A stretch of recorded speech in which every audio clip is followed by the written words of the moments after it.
మంచిర్యాల జిల్లా పరిషత్ కార్యాలయ సమావేశ మందిరంలో జరిగిన సర్వసభ్య సమావేశంలో ప్రోటోకాల్ అంశంపై విపక్ష బీఆర్ఎస్ సభ్యులు ఆందోళన వ్యక్తం చేశారు. చైర్పర్సన్ నల్లాల భాగ్యలక్ష్మి అధ్యక్షతన సమావేశం జరగగా జిల్లా కలెక్టర్ సంతోష్, అదనపు కలెక్టర్ రాహుల్, జిల్లాలోని జెడ్పీటీసీలు హాజరయ్యారు. ఈ సందర్భంగా బీఆర్ఎస్ కు చెందిన జెడ్పీటీసీలు తమకు అధికారిక కార్యక్రమాలకు ఆహ్వానించడం లేదని, ప్రోటోకాల్ పాటించడం లేదని ఆరోపించారు. ఇక మీదట ఇలాంటి పొరపాటు జరగదని కలెక్టర్ స్పందించారు. అనంతరం ఎజెండాలోని అనేక అంశాలపై ఆయా శాఖల అధికారులతో ప్రజాప్రతినిధులు చర్చించారు.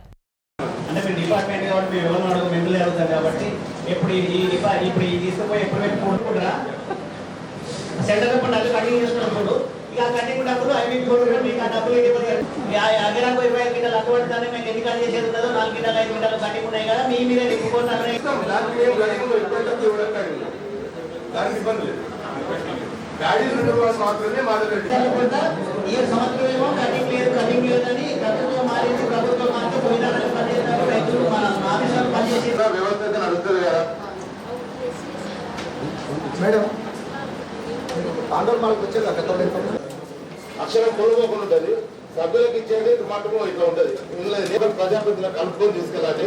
మీరు ఎడ్యుకేషన్ టూర్ అన్నా లేకపోతే వాళ్ళకు అవేర్నెస్ కోసం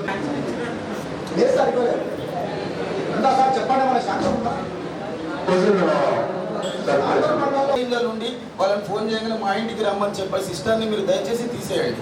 ఏదైనా ఉంటే మన కస్టడీ వేదిక ఉంది, రైతు వేదికలు ఉన్నాయి, ఆ ప్రజలను అక్కడికి రమ్మని వాళ్ళ సమాధానం ఇచ్చి వాళ్ళ దగ్గరికి వీళ్ళు పోవాలా, వీళ్ళింటికి వాళ్ళని పిలిపించుకుంటున్నారు. అది ఎంతవరకు సమంజసం అనేది మీరు రివ్యూ చేసి మీరు చేయండి. మళ్ళీ అలాగే ఏదైనా కార్యక్రమం చేసినప్పుడు కనీసం ఇన్ఫర్మేషన్ ఇచ్చే విధంగా ప్రయత్నించండి. ఇంకో 4 నెలలు అయితే పదవి కాలం కూడా మాది అయిపోతుంది. ఇప్పటి వరకు ఇన్ఫర్మేషన్ లేదు. కానీ సరే మాకు ఇవ్వకుండా మంచిగా ప్రజలను మాత్రం తిప్పుకోకుండా చూడండి. మా దగ్గరకు వచ్చినప్పుడు కూడా చెప్పినాం మేము, ఖచ్చితంగా యూనిట్స్ అన్న వస్తాయి. గవర్నమెంట్ పాలసీ తీసుకోగానే యూనిట్స్ వస్తాయి, పాలసీ ఉంటే మనీ అన్న వస్తాయి. ఖచ్చితంగా ఏదో ఒకటి ఎటువంటి ఇబ్బంది అయితే ఉండదు అని మా దగ్గరనే ఉన్నాయి.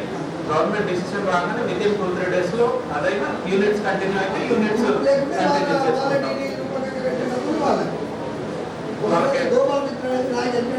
బాగా దూరం ఉంటుంది నాకు పెట్టే